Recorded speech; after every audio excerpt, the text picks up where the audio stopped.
Halo, Assalamualaikum warahmatullahi wabarakatuh. Baik, di video kedua ini Bapak akan lanjutkan pembahasan soal PRIIS 3 ya.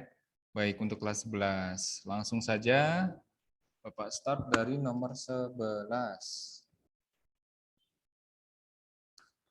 Oke, baik. Di nomor 11 ini kalian disuguhkan diagram ya. Diagram yang pastinya kalau kalian sudah belajar, kalian akan langsung recognize bahwa ini diagram tentang reflex arc.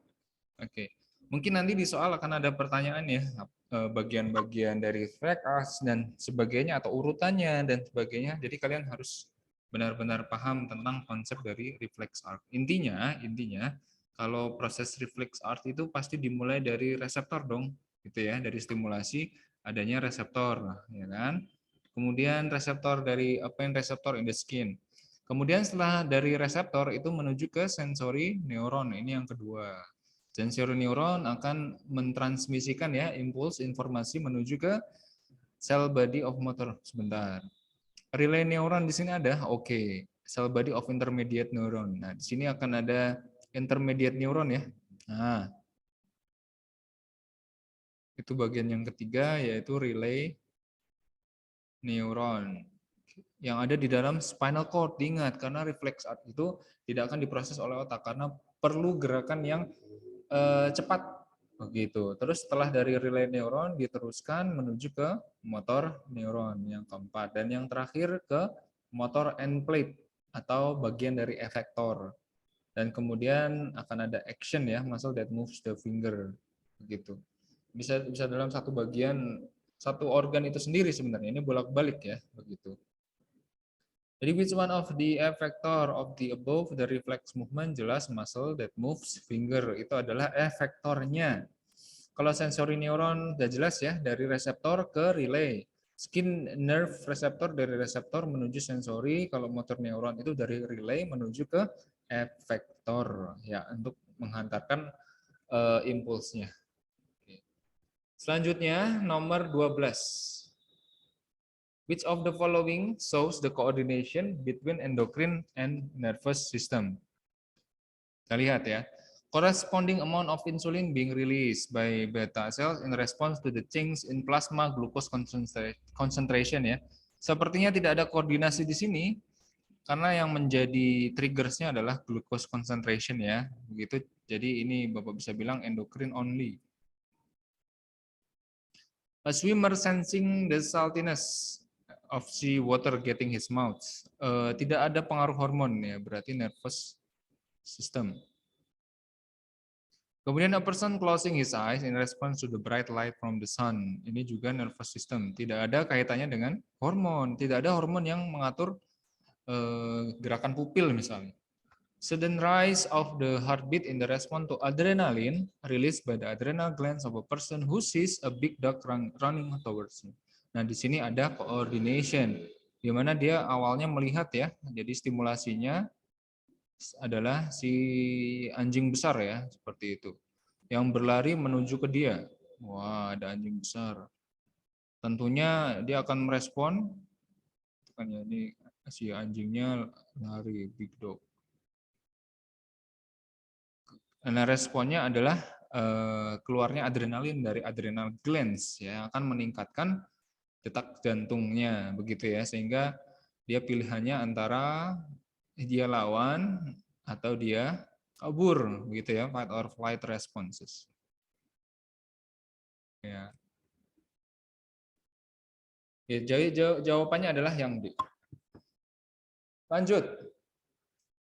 Di nomor 13, feedback mechanism diagram. Dan ingat, di hormon itu adalah negatif feedback, yang artinya produksi hormon lain atau kadar zat tertentu ya itu akan menghentikan produksi dari hormon sebelumnya ya.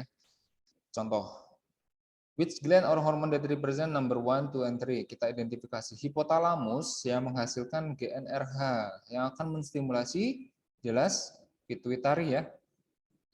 GnRH itu adalah gonadotropin releasing hormone yang akan menstimulasi produksi LH dan FSH dari pituitari. Oke, kemudian nomor 2 dan 3 kita lihat ya, ovari yang distimulasi oleh LH FSH, yang kedua adalah kemungkinan testis ya. karena di sini ada testosteron. Berarti yang nomor 3 hormonnya adalah, kalau enggak, berarti estrogen dulu ya, estrogen dari folikel. Oke, setelah estrogen dan testosteron hadir, gitu kan ya, diproduksi, itu akan memberikan negatif feedback kemana? Ke pituitari dan juga hipotalamus untuk menghentikan produksi GnRH maupun LH dan FSH. Jika kadar estrogen dan testosteron dirasa sudah cukup. Jadi jawabannya untuk soal nomor 13 ini adalah pituitari, testis, dan ovari. Estrogen. Yang A.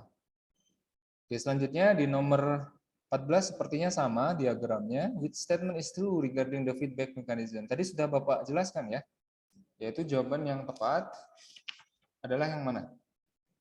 Yaitu yang A gitu ya. Testosteron has a negative feedback. Bukan positif.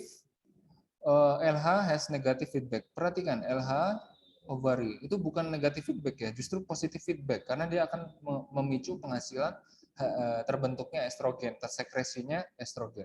Ovary has positive feedback with GnRH, bukan ovarinya ya, tidak ada kaitannya dengan GnRH, berarti salah. Jawabannya adalah A.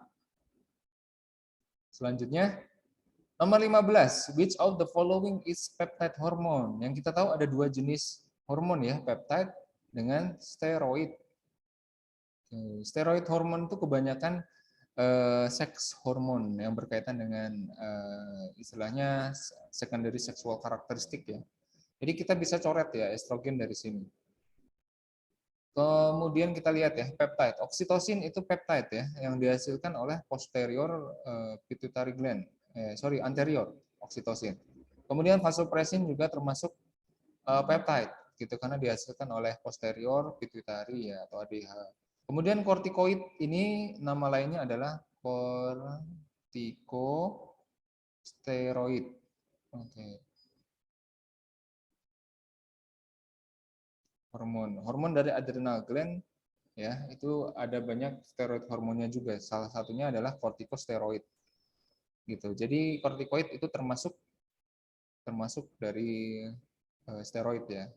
Berarti bukan ya, 3 dan 4 bukan. Growth hormone itu adalah peptide. Ini memang agak hafalan begitu kan ya, tapi kalian bisa tahu untuk steroid sendiri biasanya contoh-contoh yang umum ya, testosteron, kemudian ada estrogen, kemudian ada progesteron, kemudian ada kortikosteroid atau kortisol ya, kortisol. Oke, kortisol.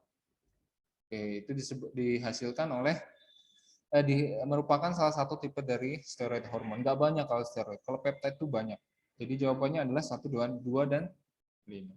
Oke, kemudian yang terakhir tentang endokrin, yaitu penyakit kelainan ya. Gigantism and acromegaly is caused by gigantism. Yang tinggi banget badannya gitu kan ya, bisa sampai 3 meteran. Nah, ini disebabkan kelainan dari growth hormone, yaitu hypersekresinya. Kalau hypersecretion of adrenal tadi Cushing ya, Cushing syndrome. Kemudian kalau hyposecretion of thyroxine itu myxedema. Tadi di awal dibahas ya. Kemudian hyposecretion of ADH yaitu diabetes insipidus. Bukan mellitus ya, tapi insipidus. Oke, endokrin sudah selesai. Kita kemudian menuju ke imun system ya. Which of the correct statement about antigen binding site? Ya.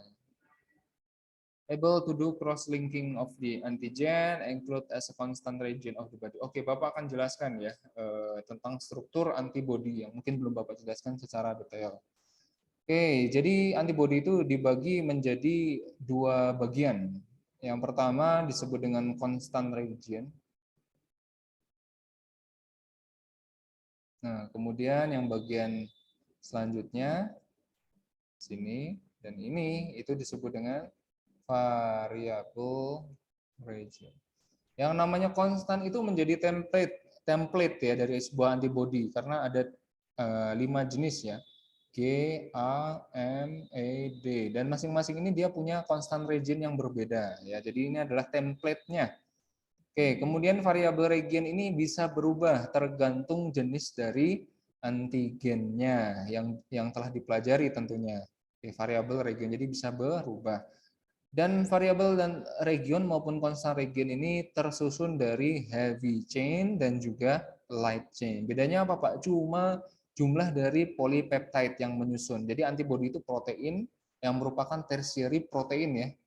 Tertiary bukan tertiary, quaternary justru ya, karena tersusun oleh beberapa polipeptid. Begitu. Quaternary protein, protein yang sangat kompleks. Nah, itu dibagi menjadi dua ya, heavy chain itu yang besar, yang panjang, sedangkan light chain yang kecil ya. Nah, kemudian ada lagi yang warnanya biru. Bapak tandai warna biru ya, biru terang. Oke, yang Bapak tandai sekarang ini adalah disulfide bond, disulfide bridge atau bonds.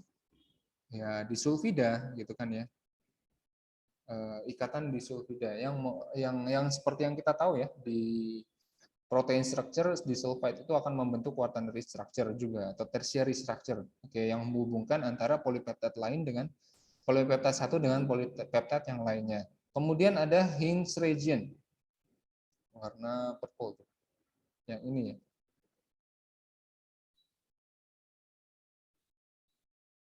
Itu yang menyebabkan si antibodi ini fleksibel atau lentur ya. Dia bisa melentur begitu kan ya atau mengecil. Tapi tetap bentuknya sama. Itu hinge region. Jadi dia bisa agak fleksibel ya menyesuaikan dengan bentuk dari antigennya. Tapi dengan catatan antigennya karena bentuk antigen itu tidak ada yang pas seperti misalnya segitiga gitu kan ya. Enggak pasti seperti itu. Jadi dia bisa menyesuaikan dengan bentuk antigennya untuk menempel pada antigen tertentu ya. Misalnya ini adalah tiga-tiganya ini antigen. Nah, ini adalah bakteri misalnya bakteri. Nah, bentuknya itu oke, spesifik memang, tapi mungkin ukurannya atau beberapa varian yang lainnya itu agak berbeda gitu kan ya. Jadi dia si hinge region ini provide flexibility untuk menempel pada antigen dan mempermudah antibodi menempel pada antigen. Oke, itu ya tadi ada hinge region, variable region, disulfide bridge, constant region. Dan sekarang yang ditanya adalah antigen binding site, yaitu bagian variabelnya. Able to do cross-linking of antigen. Nah, ini adalah fungsi utamanya. Cross-linking, yaitu proses menempelnya si antibody pada antigen, itu cross-linking. Oke, yang B, include as constant region. Salah ya, harusnya variable region. Able to do phagocytosis. Jelas bukan, antibody ini adalah protein, bukan sel, jadi tidak bisa fagosit. Kemudian located in the plasma membrane. Located in the plasma membrane. Yang menempel pada plasma membrane itu bagian heavy chain-nya ya, atau constant region-nya. Gitu. Sedangkan antigen binding site di daerah situ ya itu tidak menempel pada plasma membrane. Ya di atasnya ini plasma membrane di sini nih. Plasma membrane dari katakanlah atau ya seperti itu ya bisa tidak terdapat pada plasma membrane-nya. Jawabannya adalah yang A. Semoga bisa dipahami ya. Nah, selanjutnya masih tentang antibodi X, Y, dan Z. Kita lihat X ini tadi yang sudah kita pelajari constant region. Y ini adalah variabel.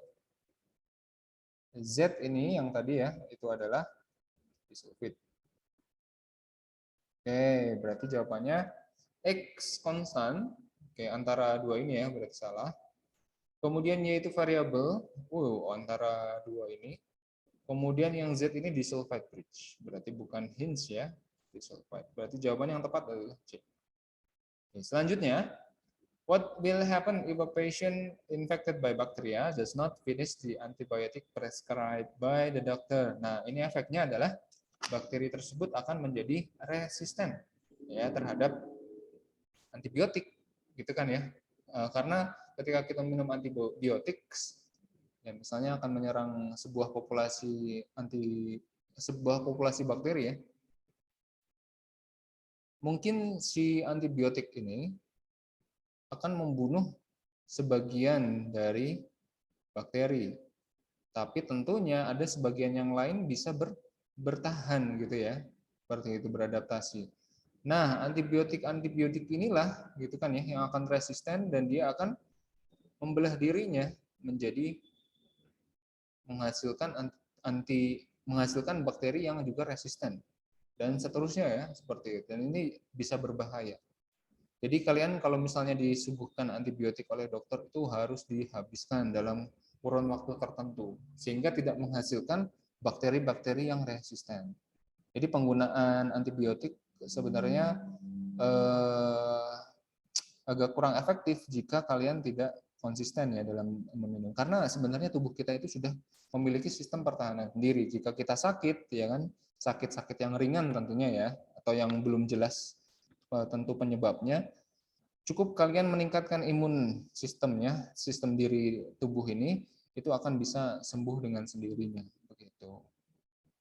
Oke, baik, jadi jawabannya adalah yang B. Selanjutnya, nomor 20. Which statement is true regarding the graphs? Ini adalah grafik yang berkaitan dengan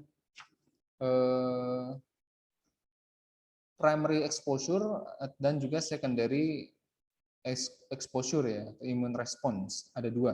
Untuk primary immune response itu ketika kita pertama kali banget terkena bakteri. Contohnya ini dijelaskan di grafik, ada initial exposure. Jadi kita kemasukan bakteri nih. Nah, selama fase ini belum ada antibodi yang dihasilkan karena tubuh atau sel darah putih khususnya di sel ya, di sumsum tulang itu sedang mempelajari antigen yang ada di bakteri seperti itu atau patogen apapun itu. Nah, kemudian setelah primary immune respon barulah meningkat di sini dan kemudian menurun lagi ketika tidak diperlukan. Nah, di secondary exposure itu ketika terkena kedua kalinya patogen yang sama. Tiba-tiba imun respons kita langsung meningkat ya untuk menghasilkan antibodi karena sudah ada memory cell.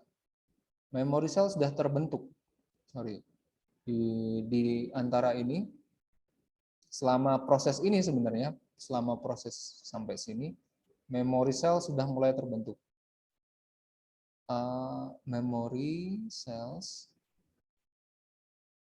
khususnya B ya, B memory cells are already produced. Itu kan ya.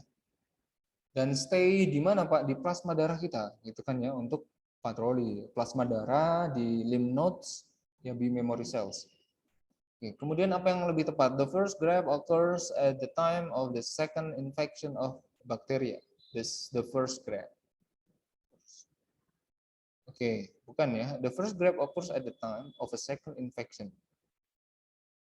Justru ini initial exposure. The highest antibody concentration occurs in the first exposure. Salah ya. The highest antibody concentration occurs in the second exposure because B cells plasma activity. B cell plasma. Kurang tepat ya. Oke. Oh, tapi paling benar sih B cell plasma karena memory cell ini akan berubah menjadi plasma cell. Plasma cell itu cuma short-lived bakteri, short-lived B cell. Jadi hanya pada saat itu.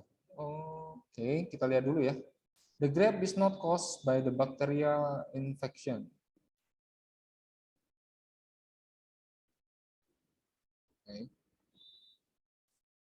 Belum tentu ya, karena tidak ada informasi juga di sini apakah bakteria atau patogen dan sebagainya. Jadi yang paling tepat sepertinya yang C ya. In second because of the B cell B plasma activity. Oke. Memory cell atau aktivasi B cell plasma.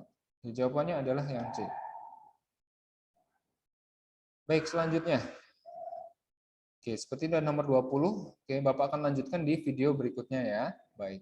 Terima kasih sudah mendengarkan dan memperhatikan. Sampai jumpa di video ketiga. Assalamualaikum warahmatullahi wabarakatuh.